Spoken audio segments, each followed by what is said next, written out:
Good evening, friends. You found yourself once again in the quiet hours where the night stretches long and the airwaves carry voices meant for those who can't quite fall asleep or for those who simply don't want to. My name is Cliff Reynolds, and this is Night Signals. Out beyond your windows tonight, the world is dark and hushed.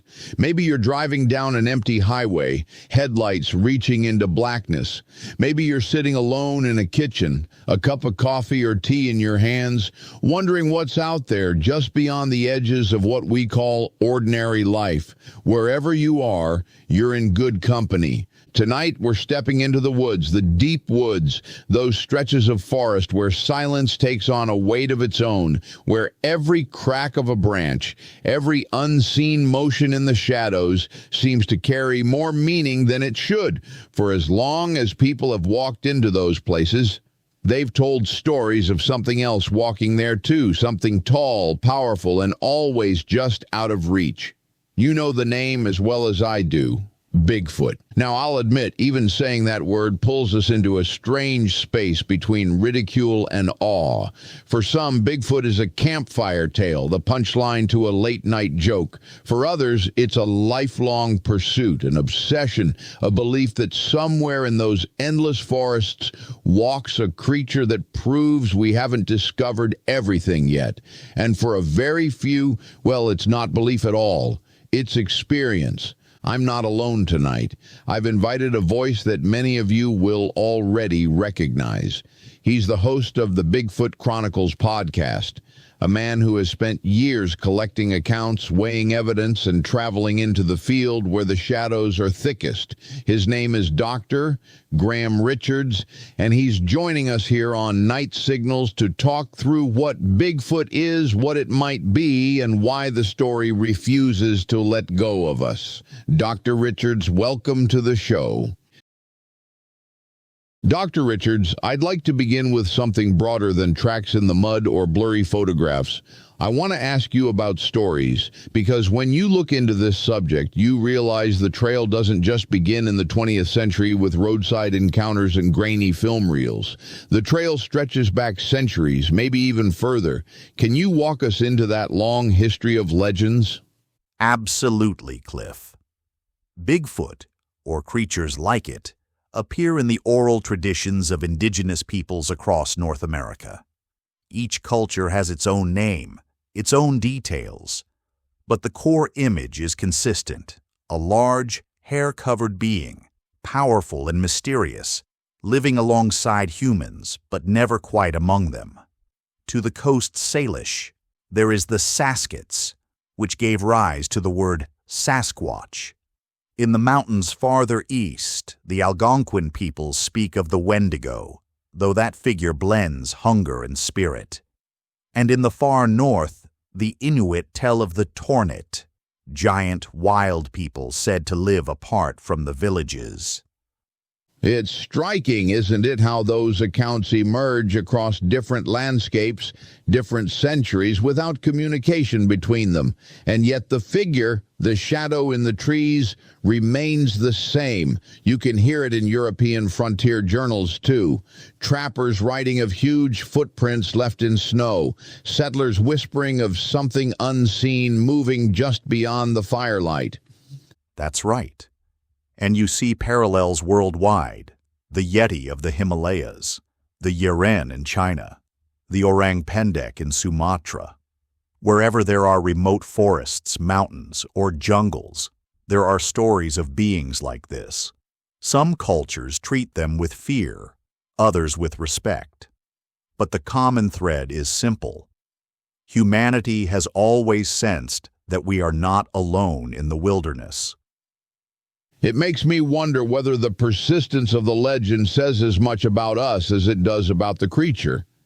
Maybe it's the idea that even in this mapped-out, GPS-guided, satellite-surveyed world, there's still a corner of mystery left, that something could exist without our permission, without our naming. Exactly. And that's part of what drives me, Cliff.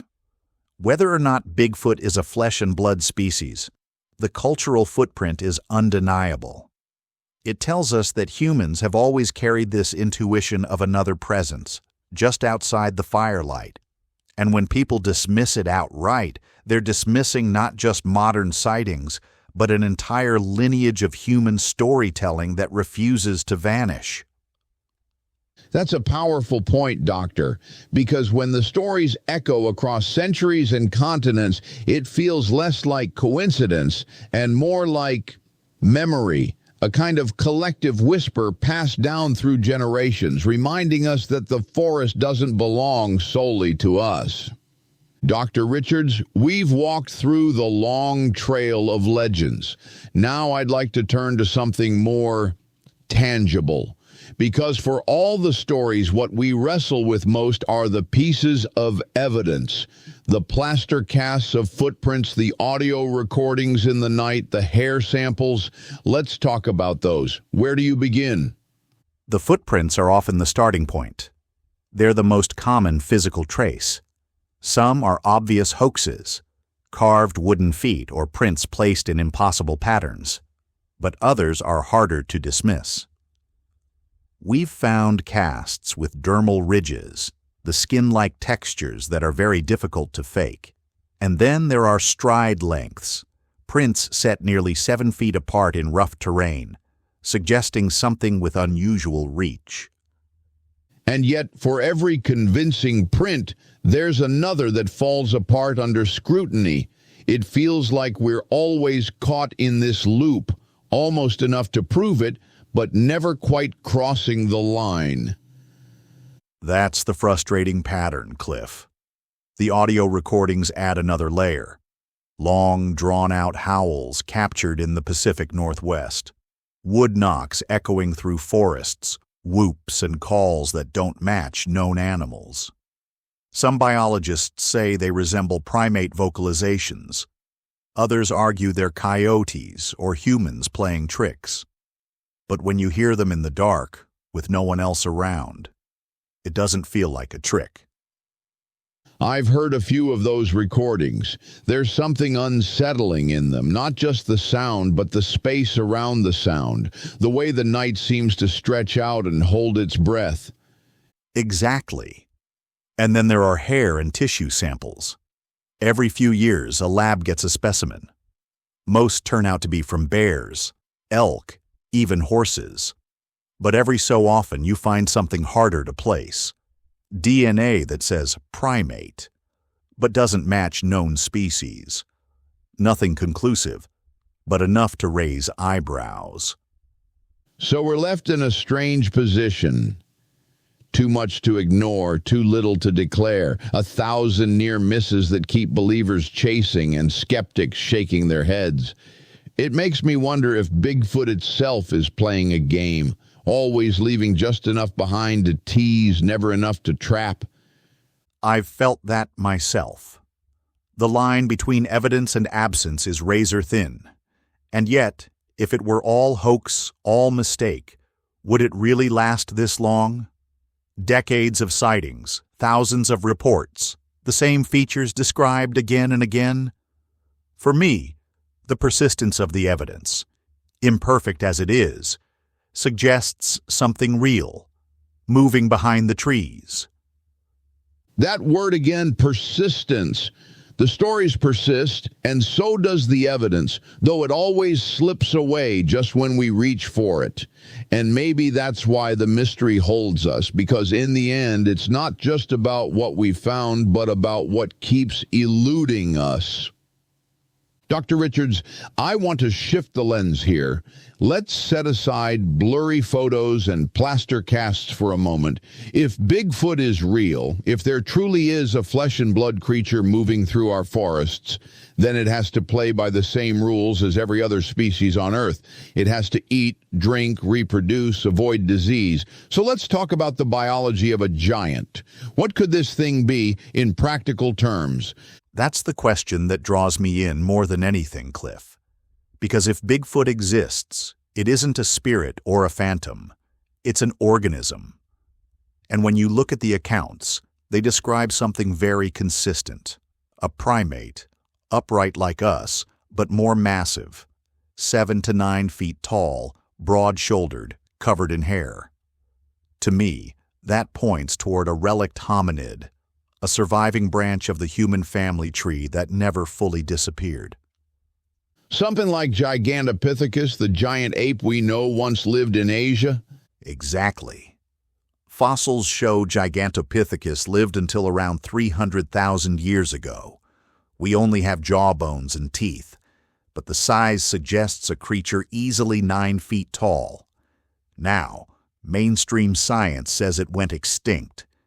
But if small populations migrated, adapted to northern climates, became more elusive, well, that could account for the consistency in Bigfoot reports.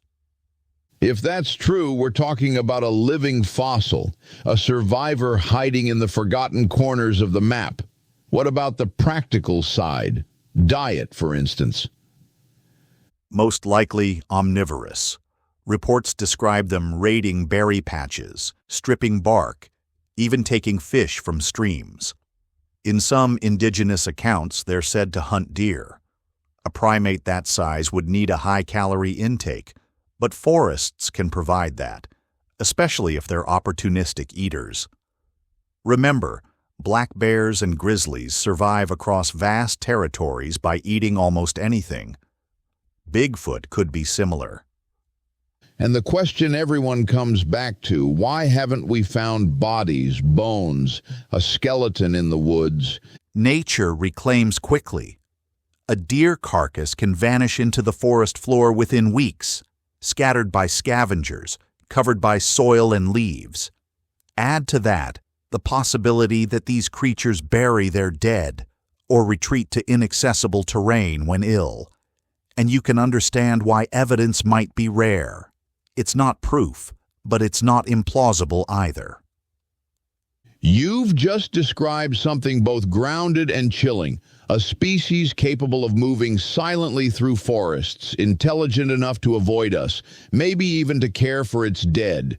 That takes us beyond biology and into something more, not supernatural, but unnervingly close to human. That's where it gets eerie, Cliff. If they are a hominid, then they're our cousins. Not animals in the traditional sense, but people of a kind. People who chose a different path, who stayed in the shadows while we built cities. Think about that. An intelligence watching us from the tree line, leaving only footprints and fleeting glimpses.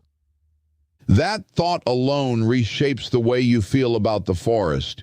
You walk down a trail, hear a crack in the brush, and suddenly you wonder if you're being studied, weighed, maybe even pitied by something older than our own civilization, something that sees us but doesn't want to be seen.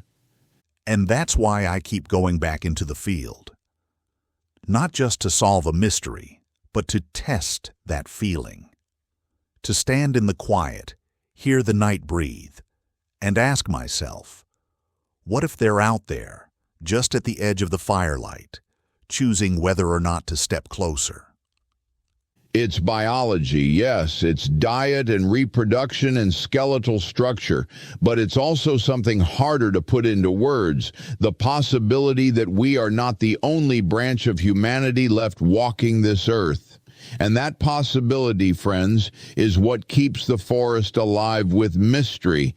Dr. Richards, before we close this first part of our talk tonight, I want to ask you something personal. You've studied the legends, the evidence, the biology, but you've also been out there. You've stepped into the woods yourself, sometimes alone, chasing the unknown. Have you ever had a moment, just one, that stays with you? Something that makes you think, yes, this isn't just a story? Quiet pause. Yes, Cliff. There is one night that never leaves me. It was in the Cascades about 10 years ago. I was camped on a ridgeline, deep enough in that I hadn't seen another soul for days. The air was cold, still. Around midnight, I heard something moving below, slow, deliberate. Not a bear, not a deer. The steps were too heavy, too measured. And what did you do? I froze. I stayed in my tent, listening. Then it stopped. Silence, so thick it pressed against my ears. After what felt like an hour, but was probably only a few minutes, I heard it again. A long, low sound, not a howl, not quite human, not quite animal. It rose, then broke into a series of knocks against wood, 3 sharp cracks echoing up the ridge, and then nothing, just the forest holding its breath. That must have been paralyzing. It was. I'll tell you the truth, Cliff. I didn't sleep the rest of that night. I sat there with every nerve alive, waiting for something to step closer. But it never did. By morning, the ground was wet with dew. No tracks I could find, no trace at all. Just the memory of those sounds. And that's the part that unsettles me most. How something so vivid can leave no proof behind. That's the essence of this mystery, isn't it? The fleeting encounter, the trace without the trail. It pulls us right to the edge, then vanishes back into silence.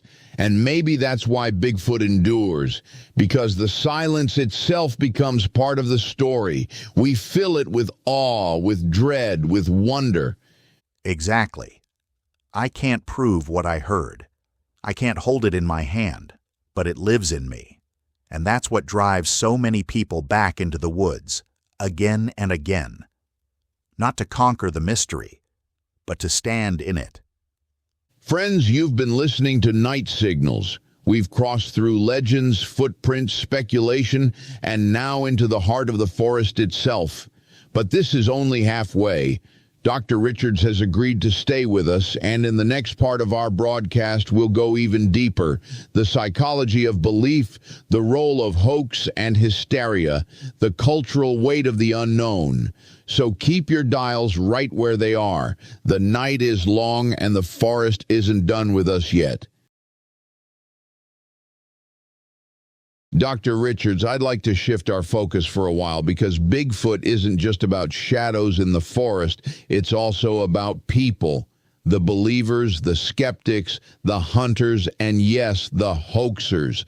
The human element is tangled up in this story as much as anything else. How do you see that side of it? It's unavoidable, Cliff. For every sincere account, there are people who muddy the waters. Hoaxers carve wooden feet, stage elaborate costumes, even doctor photographs. Some do it for money, some for attention, some just for the thrill of tricking others. And unfortunately, every hoax chips away at credibility, makes it harder for genuine encounters to be taken seriously. And yet, paradoxically, those hoaxes also keep Bigfoot alive in the public imagination. The Patterson-Gimlin film, for instance. Whether you believe it shows a real creature or a man in a suit, it's become iconic. The image of that broad-shouldered figure striding through the clearing has burned itself into our collective memory. That's true. Hoaxes attract attention. They fuel debate, and sometimes they inspire legitimate researchers to dig deeper. But the damage is real. Imagine being a witness who saw something you can't explain, only to be dismissed, because too many people faked it before you. That's a heavy burden. Then there are the hunters, men and women who head into the woods with cameras, drones, sometimes rifles. There's a determination there, almost an obsession. Some want proof, others claim they want protection, a way to defend themselves if they come face to face. But it raises questions about ethics, about fear, about how far humans will go to prove a point. Yes, and that's a difficult subject for me.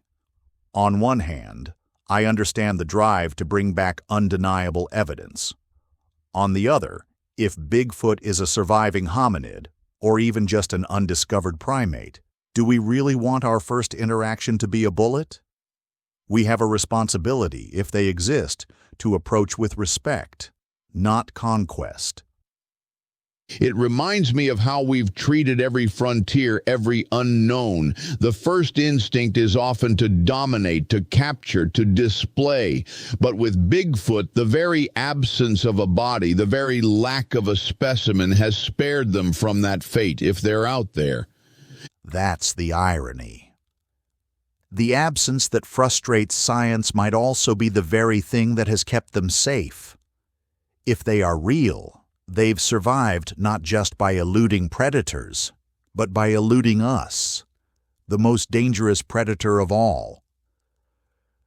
So we're left with this tangle. Hoaxers muddying the waters, hunters chasing shadows, true believers holding on to their encounters, and skeptics dismissing the whole thing as fantasy. And somewhere in the middle lies the mystery itself, trying to breathe through the noise of human voices. Exactly, Cliff. And that's why I often say Bigfoot is as much about us as it is about them. What we see, what we dismiss, what we fabricate, all of it says something about human need. The need for mystery, for attention, for belonging, for proof. In chasing Bigfoot, we're often chasing something in ourselves.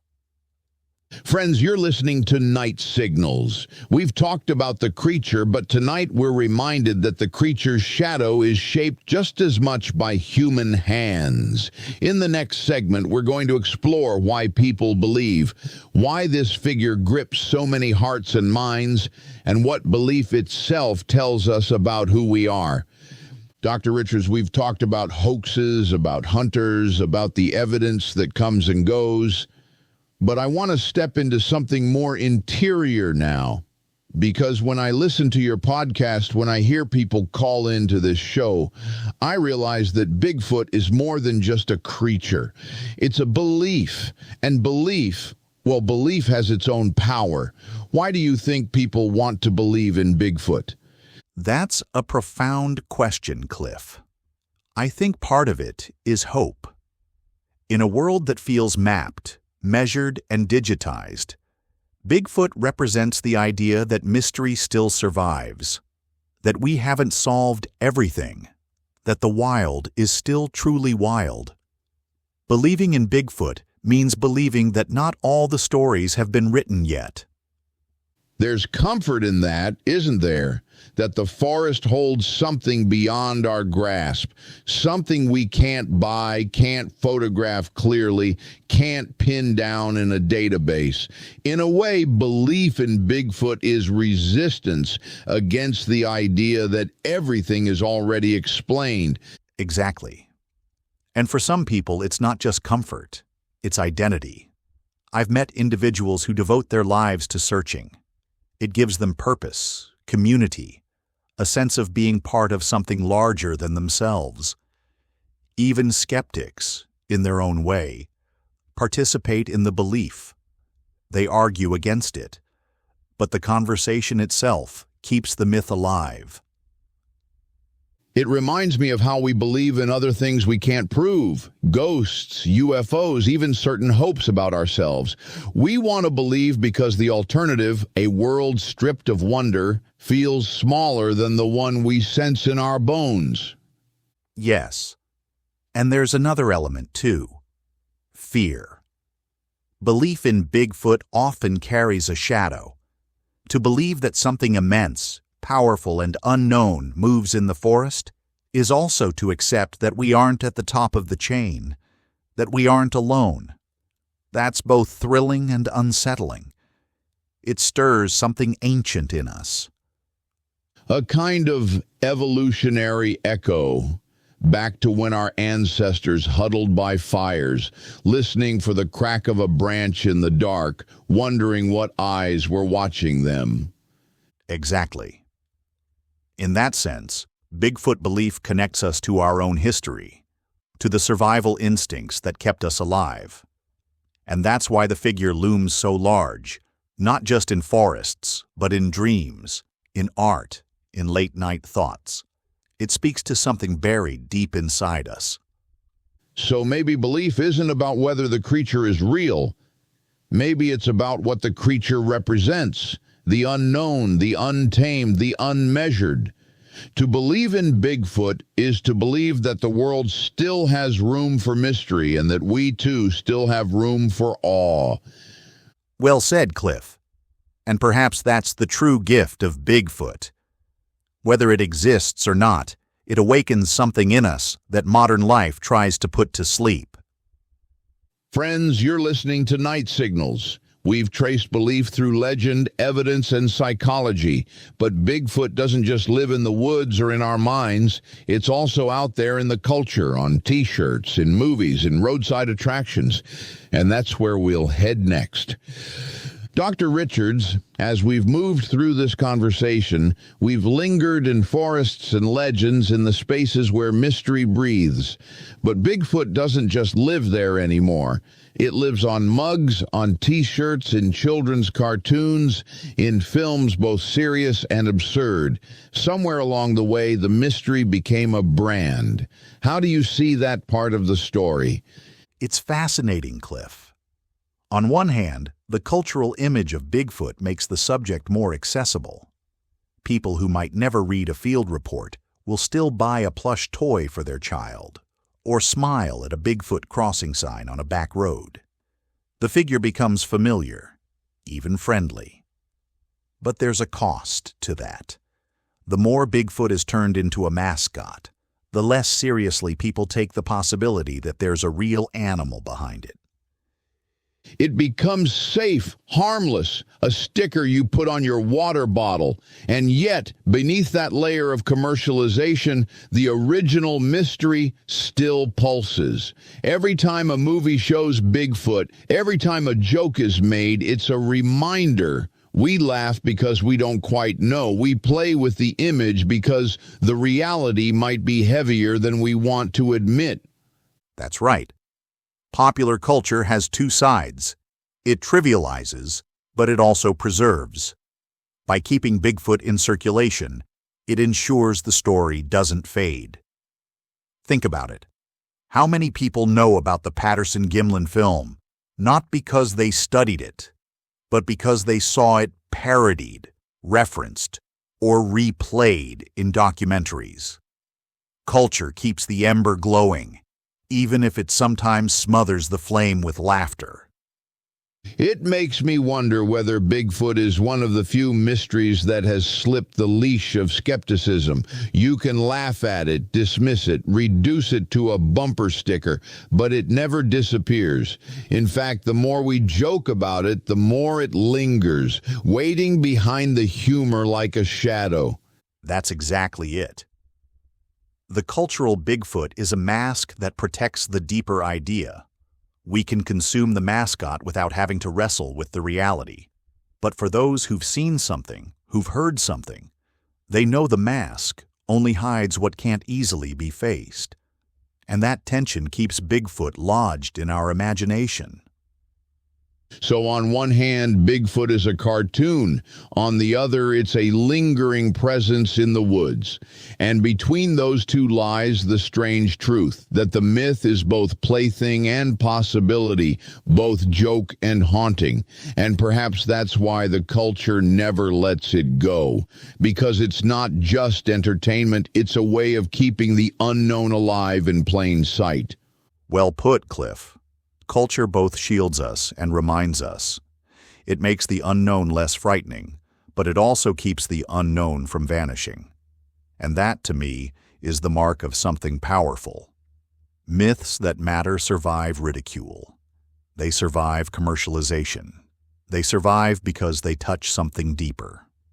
Friends, you're listening to Night Signals. We've seen how Bigfoot has been turned into a roadside attraction, a household name, even a punchline. But what if, one day, it stopped being a joke? What if proof came forward, undeniable, unshakable? What would it mean for science, for culture, for us? That's where we're headed next. Dr. Richards, we've walked a long trail tonight, from legends to footprints, from hoaxes to belief, from the forest to popular culture. But let's take a leap now. Let's imagine, just for a moment, that tomorrow morning proof arrives. A body, clear video, DNA evidence that can't be denied. Bigfoot is real, and the world has to accept it. What does that moment look like? It would be seismic, Cliff. For science, first of all, the discovery of a living hominid, something so close to us, yet hidden all this time, would rewrite our understanding of evolution. It would force anthropologists, biologists, and ecologists to reconsider how species survive in marginal environments and how little we really know about Earth's biodiversity. Entire textbooks would need rewriting. And beyond science? Beyond science, it would challenge our assumptions about what it means to be human. If Bigfoot is a relict hominid, then it's not just an animal, it's family. That would raise profound ethical questions. Do they have language, culture, social bonds like ours? Suddenly the debate isn't just about discovery, it's about rights. Do we grant them protection like an endangered species, or recognition like another people? That would be a hard mirror to look into, because history shows us how we've treated anything we encounter that isn't like us. We exploit it, cage it, or worse. And yet, to prove Bigfoot is real would mean we'd have to ask ourselves if we've overlooked not just a creature, but another intelligence. Exactly. And then there's ecology. The moment Bigfoot is confirmed, every forest they inhabit becomes a global focus. Lawsuits, protections, tourism, media swarms. It could overwhelm the very environment that allowed them to survive in the first place. In trying to prove their existence, we might destroy the conditions that sustain them. So discovery could be a curse as much as a blessing. Proof might protect them, or it might expose them to extinction. That's the paradox. The mystery protects them. The silence of the forest is their shield. Once we break that silence, they become vulnerable to us, just like every other species we've dragged into the spotlight. There's also the spiritual weight, isn't there? For centuries, we've lived with the idea that humans stand alone, that we're the last, the only, the pinnacle of intelligence on this planet.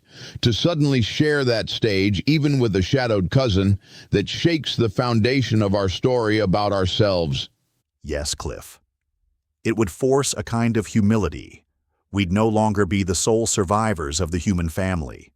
We'd have to face the reality that another branch endured, quietly, without cities, without machines, without the noise of progress. And perhaps that branch survived precisely because it avoided the path we chose. That thought unsettles me more than any footprint or howl. The idea that out there, watching us from the trees, might be a people who made a different choice, who chose not to build towers, not to tame rivers, not to burn forests, who chose silence instead of conquest. And that silence carried them through centuries while we nearly burned the world down around us. It's sobering, isn't it? To imagine that the very thing we call primitive might be wiser than us. That survival isn't measured in cities or technology, but in continuity. Walking quietly in balance with the land. So discovery wouldn't just be about proving a creature exists. It would be about proving that our story, the human story, isn't the only one, that another narrative has been running parallel all this time, unwritten, unspoken, but alive. And once we know it, we can't go back to pretending we're alone. That's why, in some ways, I'm torn.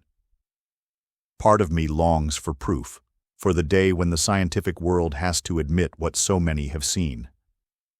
But another part of me wonders if we're ready for what that proof would mean, not just for them, but for us. Friends, you're listening to Night Signals. We've imagined a world where the unknown steps into daylight, and in doing so forces us to face ourselves. Discovery may come tomorrow, or it may never come at all. But the weight of the possibility is enough to bend the way we see the world tonight. In our final segment, we'll close this long journey where it began, in the silence of the night, where mystery still waits, patient at the edge of the trees. And so, here we are. We've walked the length of the night together, through legends and footprints, through hoaxes and hopes, through the tangled undergrowth of belief and the open spaces of possibility. Dr. Graham Richards has guided us with knowledge and with caution, and I'm grateful for his voice tonight. But as we near the close of this broadcast, I want to leave you with something quieter, something between you and the dark beyond your window. Bigfoot, Sasquatch, the shadow in the timberline. For some, it's a story that never held weight. For others, it's a truth lived in bone-deep encounters they'll never forget. But for all of us, it is a reminder that the world is never as complete as we want to believe, that for all our maps and measurements, there are still places where the compass falters, where the satellite passes overhead and records only silence. Tonight, maybe you're driving on a lonely road, the headlights painting trees that seem to close in tighter the farther you go. Maybe you're lying awake in a quiet house, the hum of the refrigerator the only company you hear. Or maybe you're camped beneath a sky so clear the stars look like frost scattered across the heavens. Wherever you are, remember this: the unknown doesn't just live in forests. It lives in us, in the questions we carry, in the silences we can't quite fill. And perhaps that's why Bigfoot endures, because it's not just about the creature, it's about the part of ourselves that still listens for a branch snapping in the dark, the part that still wonders if eyes are watching from the tree line, the part that resists a world where every secret has been stripped bare. So when you turn off the radio tonight, when you step into your own silence, don't be afraid of the mystery. Let it breathe. Let it remind you that even in a world of endless signals, the deepest truths sometimes come not in what we capture, but in what eludes us. This has been Night Signals. I'm Cliff Reynolds. Thank you for sharing the long hours with me, and thank you to Dr. Graham Richards of the Bigfoot Chronicles for lending us his wisdom and his wonder. Until next time, keep your light steady, keep your mind open, and listen closely, because sometimes the night speaks back